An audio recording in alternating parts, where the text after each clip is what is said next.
For 5 years, my mother told everyone in our extended family that I was a waitress and, in her words, the disappointment of the family. At her 60th birthday party, she introduced me to a table of relatives as the one who didn't finish college. I smiled, said nothing, and handed her a business card. She looked at the card, looked at me, and the wine glass in her hand slipped straight out of her fingers. My name is Faith Halloway. I'm 34. Before I explain what was actually printed on that card, let me take you back to when I was 19, because none of what happened at that birthday party makes sense without understanding exactly why I left college in the first place, and exactly what my mother chose to believe about that decision instead of ever asking me directly. If you're the kind of person who watches a story through to the end, go ahead and subscribe, only if you genuinely mean it. Drop your city and local time in the comments, I read every one. I grew up in Carbondale, Illinois, the oldest of 3 children. My father, Russell, worked as a machinist at a manufacturing plant that had, for most of my childhood, provided a stable if modest income. My mother, Deborah, managed our household and, later, worked part-time at a fabric store once all 3 of us were old enough for school. I'd been accepted, at 18, into a solid-state university 2 hours from home, majoring in accounting, with a partial academic scholarship covering roughly a third of the cost. My parents had been, understandably, proud, the first of their children to attend a 4-year university, a milestone they'd talked about at every family gathering that first semester with obvious pride. 16 months into my sophomore year, everything about our family's stability collapsed within the span of about 6 weeks. My father's plant announced sudden layoffs, eliminating his position along with nearly 200 others, the result of a corporate restructuring nobody had seen coming. 3 weeks later, my youngest brother, Miles, then 11, was diagnosed with a serious autoimmune condition requiring specialized treatment not fully covered by my parents' suddenly precarious insurance situation. My mother called me on a Tuesday evening in October, her voice carrying a controlled panic I'd never heard from her before, explaining the full scope of what was happening: my father's unemployment, Miles's mounting medical bills, my other brother Desmond's tuition at the local community college, a mortgage payment that suddenly felt impossible to sustain without my father's income. She didn't ask me directly to leave school. I want to be clear about that, because it matters to how everything unfolded afterward. What she did instead was lay out the situation in exhausting, overwhelming detail, describing options that all seemed to circle back to one obvious solution neither of us said out loud during that call.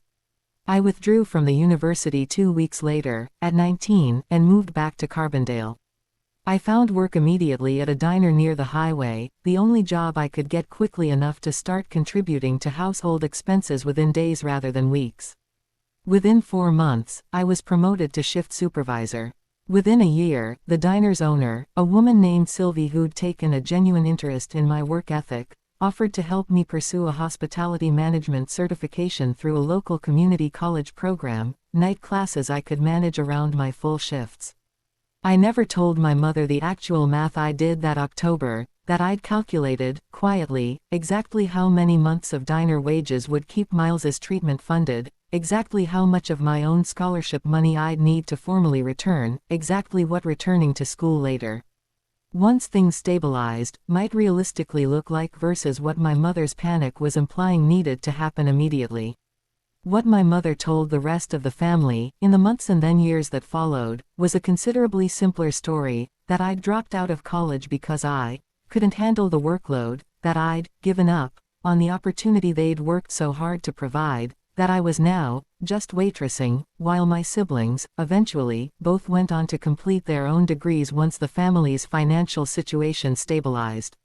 I didn't correct that story initially, partly out of exhaustion, and partly, I think, out of a kind of protective instinct toward my mother. Some part of me understood that admitting the actual truth, that I'd left school specifically to help fund Miles's treatment and keep our household afloat during my father's unemployment, would have required her to sit with a guilt she seemed determined not to examine. By the time Miles's health stabilized and my father found new employment 18 months later, the family narrative about my college departure had already calcified into something nobody seemed interested in revisiting. I'd become, in my mother's retelling at every subsequent family gathering, the one who didn't finish, a phrase she used with a specific, dismissive lightness that made clear she'd never once considered there might be more to the story. I stayed in the restaurant industry after that, initially out of practical necessity, but increasingly, over the following years, out of genuine passion I hadn't expected to discover. I completed that hospitality certification, then pursued additional coursework in restaurant finance and operations, slowly building expertise that had nothing to do with the waitress label my mother continued applying to me at every opportunity. By 26, I'd moved from Sylvie's Diner into a management position at a growing regional restaurant group. By 29, I'd been recruited into a director of operations role. By 32, following a private investment round I'd helped structure with two former colleagues, I co-founded my own hospitality consulting firm, specializing in operational turnarounds for struggling independent restaurants, a business that, within its first 18 months, had already worked with over a dozen clients across 3 states. None of this ever fully registered with my mother, despite my occasional, increasingly rare attempts to mention it during family conversations. She'd absorbed the story of 19-year-old Faith who gave up on college, so completely that no amount of subsequent professional development seemed capable of updating it in her mind. Her 60th birthday party, held at a rented event space in downtown Carbondale, brought together nearly 60 guests, extended family, longtime family friends, several of my mother's former coworkers from the fabric store. I'd flown in from Chicago, where I'd relocated from my consulting firm 3 years earlier, specifically to attend, despite a demanding travel schedule that week. I arrived to find my seating assignment placed at a table near the kitchen entrance, tucked alongside distant cousins I barely knew, while my siblings, Desmond and Miles, both now with completed degrees, Desmond in finance and Miles, remarkably, in pre-med, sat at the head table alongside my parents, positions of honor that felt, even before anything was said, like a physical manifestation of exactly how my mother had organized her understanding of her children's respective worth. I sat at that table by the kitchen door for the first hour of the party without saying much, watching servers move past me constantly, catching fragments of the head table's conversation whenever the swinging door briefly quieted the ambient noise. I told myself the seating chart was probably just an oversight, a logistics decision made by whoever had organized the tables, not a deliberate statement. Then my mother stood up during the toasts, glass of wine in hand, and began working her way through introductions for the benefit of guests who hadn't met all of her children before, several of her husband's cousins visiting from out of state, a handful of newer friends from her book club. "This is my son Desmond," she said warmly, gesturing toward the head table. "He's a financial analyst in Chicago, doing wonderfully. And this is Miles, currently in his 2nd year of medical school, we're so incredibly proud of him." She paused, scanning the room until her eyes landed on my table near the kitchen door. "And over there is Faith, my oldest. She's the one who didn't finish college." A few polite, uncertain laughs rippled through the nearby tables, the kind of laughter people offer when they sense something is meant to be lightly humorous but aren't entirely sure why. I felt my face go warm, the old familiar mixture of humiliation and resignation I'd absorbed at dozens of gatherings before this one. I smiled anyway, the smile I'd perfected over 15 years of these exact moments, and said nothing. What my mother didn't know, what almost nobody at that party knew, aside from my father, who'd learned it only recently through an offhand comment I'd made during a rare private conversation, was that 3 weeks earlier, my consulting firm had been featured in a regional business journal's profile on emerging entrepreneurs under 35, highlighting our recent expansion and a significant new contract with a restaurant group operating across 4 states. I'd brought a small stack of business cards with me to the party, almost as an afterthought, tucked into my clutch alongside my phone and lipstick, not with any specific plan in mind, just an old professional habit of always having them available. After my mother finished her toast and guests returned to their conversations, I waited for a natural lull, then made my way to the head table, where she was still standing, chatting with one of her book club friends. "Mom," I said, "I wanted to give you something." I handed her the business card. She looked down at it, her expression shifting slowly as she read the text printed across it: Faith Holloway, founding partner, Meridian Hospitality Consulting Group. "What is this?" she asked, though something in her voice suggested she already suspected the answer might complicate the story she'd just told a room full of guests moments earlier. That's my business card, Mom. I co-founded a consulting firm 3 years ago. We currently work with restaurant groups across 4 states. Last month, we were featured in a regional business journal's profile on entrepreneurs under 35. My mother looked at the card again, then back up at me, her book club friend beside her glancing between us with poorly concealed curiosity.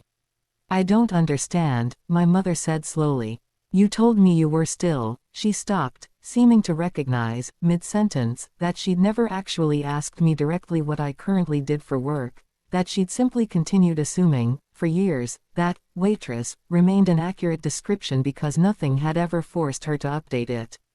I haven't waited tables in almost 11 years, Mom. I left college at 19 because Dad lost his job and Miles's treatment needed funding that our insurance wasn't covering. I never told you that directly, because you seemed so committed to a simpler story, and I didn't want to make you feel guilty about something that had already happened. But I also never told you what actually happened in the years since, because every time I tried, you'd already decided you knew the whole story without needing an update. My mother's hand, still holding the wine glass she'd carried over from her toast, trembled slightly. The glass slipped from her fingers, shattering against the tile floor near the head table, wine splashing across the hem of her dress and several nearby guests' shoes. The room's attention, already partially drawn by our conversation, turned fully toward the sound of breaking glass. My father rushed over with napkins. Desmond and Miles both stood, uncertain what had happened. My mother stood frozen, still holding the business card, staring at me with an expression I'd genuinely never seen from her before, something between shock and the specific, uncomfortable dawning of having said something in front of 60 guests that she was only now realizing had been fundamentally, deeply wrong.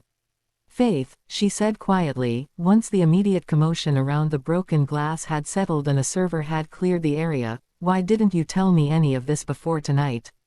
I tried, Mom, multiple times over the years. You'd redirect the conversation, or tell people I was being modest, or simply change the subject back to Desmond or Miles. Eventually I stopped trying, because it felt like nothing I said actually changed the story you'd already decided was true. My mother sat down slowly at the head table, the business card still in her hand, and I watched something shift across her face that looked, for the first time in longer than I could remember, like genuine reckoning rather than deflection. I need everyone to know something, she said, standing up again, her voice carrying across the now attentive room, still slightly unsteady from the shock of the broken glass. I made a mistake just now, introducing Faith. I told you she didn't finish college, and I let that define how this family has talked about her for years. What I didn't tell you, what I didn't fully understand myself until about 90 seconds ago, is that Faith left college at 19 to help this family survive a financial crisis, and that she's spent the years since building a genuinely successful consulting business that most of us apparently know nothing about. The room had gone fully quiet now, 60 guests absorbing a correction that clearly surprised nearly everyone in attendance, including, visibly, both of my brothers. The rest of the party unfolded in a kind of surreal aftermath, guests approaching me throughout the remaining hours with a curiosity that felt entirely different from anything I'd experienced at a family gathering in years. My mother's book club friend, the one who'd been standing beside her when I handed over the business card, spent nearly 15 minutes asking detailed questions about Meridian's work, genuinely interested in a way that made clear she'd absorbed my mother's correction completely. Desmond found me near the dessert table about an hour later, his expression carrying a complicated mixture of guilt and genuine surprise. Faith, I had no idea, he said.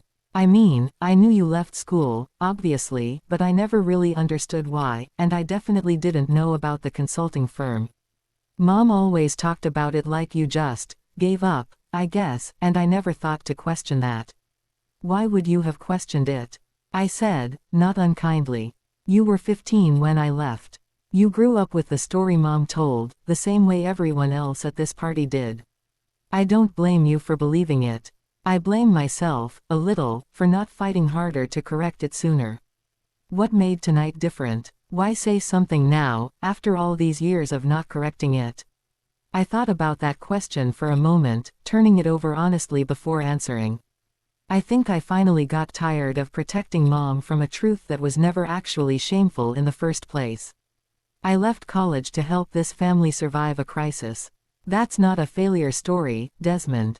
That's a sacrifice story. I just let Mom's version of events stand for years because I didn't want to make her feel guilty, and somewhere along the way, protecting her feelings became more important than correcting the record about my own life. Miles approached separately, later that evening, considerably quieter than Desmond had been, his expression carrying something closer to genuine distress. Faith, I've been thinking about this since Mom's toast. I got to finish medical school. I got to become exactly what this family always wanted one of us to become. And I think part of why I got that chance was specifically because you left school to help cover the gap in my treatment costs. I never really let myself think about that connection directly until tonight. Miles, I don't want you carrying guilt about this. I made that decision because I wanted to, because keeping this family stable mattered more to me at 19 than finishing a degree on the original timeline. You didn't take anything from me. If anything, watching you finish medical school this year has been one of the things I'm proudest of in this entire family. I still feel like I should have asked more questions over the years, he said. About what you were actually doing, about why the waitress story never quite made sense once I got old enough to actually think critically about it. My father found me alone near the parking lot as the party wound down, his expression carrying an exhaustion that seemed to extend beyond just the evening's unexpected drama. Faith, I should have corrected your mother's story years ago. I knew the truth about why you left school. I let her simplify it into something easier to explain at parties, because it felt easier than reopening the whole conversation about that period. That was a failure on my part, not just hers. I appreciate you saying that, Dad. I think, honestly, everyone in this family found it easier to just accept Mom's version rather than push back on it, myself included for a long time. I'm not trying to distribute blame at this point. I just needed, finally, for the actual story to exist in the room instead of the simplified one. My mother approached me last, as most of the remaining guests were saying their goodbyes. The earlier shock of the broken glass and public correction now settled into something quieter and more reflective. Faith, can we talk properly? Not at a party, with people listening. Just the two of us, sometime this week before you fly back to Chicago. I agreed, and we met 2 days later at a quiet coffee shop near my parents' house, away from the noise and performance of a family gathering, just the two of us working through 15 years of accumulated misunderstanding in a conversation that took nearly 3 hours to fully unfold. I need you to understand something, my mother said, early in that conversation. I think, back when you left college, I was so overwhelmed by everything happening at once, your father's job, Miles's diagnosis, the mortgage, that I couldn't fully process what you were actually sacrificing to help us. It was easier, somehow, to tell myself and everyone else that you'd simply struggled with the workload, because that story didn't require me to sit with the guilt of having a 19-year-old daughter give up her education to keep this family financially stable. I understand that instinct, I said. But Mom, that story didn't just protect you from guilt. It cost me 15 years of being introduced as a disappointment at every family gathering, while Desmond and Miles got introduced with genuine pride for paths that, frankly, existed partly because of what I gave up. I know, she said quietly. I've had 2 days to really sit with that, and I don't have a good excuse anymore. I think somewhere along the way, believing the simpler story became easier than confronting what it actually cost you, and I let that comfort matter more than actually knowing my own daughter's real life.